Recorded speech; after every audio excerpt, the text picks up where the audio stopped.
জিম্বাবুয়ের বিরুদ্ধে প্রথম ম্যাচে লজ্জাজনকভাবে হারলেও দ্বিতীয় ম্যাচে দারুণ কামব্যাক করে 100 রানের বিশাল ব্যবধানে হারিয়ে প্রতিশোধ নিল টিম ইন্ডিয়া।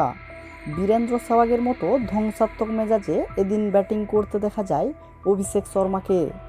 ছক্কা হাঁকিয়ে সেঞ্চুরি করা এমন কিছু বড় ঘটনা নয় বর্তমানের ক্রিকেট দুনিয়ায়। তবে রবিবার হারারে স্পোর্টিং ক্লাবে অভিষেক শর্মা যে কাণ্ড ঘটালেন তেমনটা ক্রিকেটের ইতিহাসে আগে কখনো ঘটেছে কিনা সন্দেহ আছে।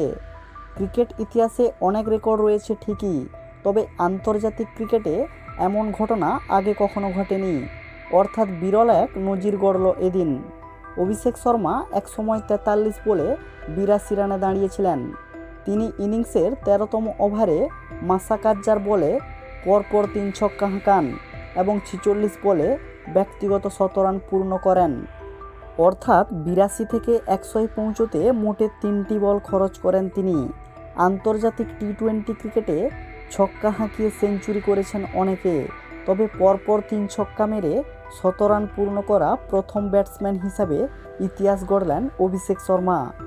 এই ইনিংসের সুবাদে তিনি হয়ে যান ভারতের প্রথম ক্রিকেটার যিনি এত কম বয়সে কম ম্যাচ খেলে সবথেকে কম ইনিংস খেলে সেঞ্চুরি লাগানোর রেকর্ড তৈরি করলেন।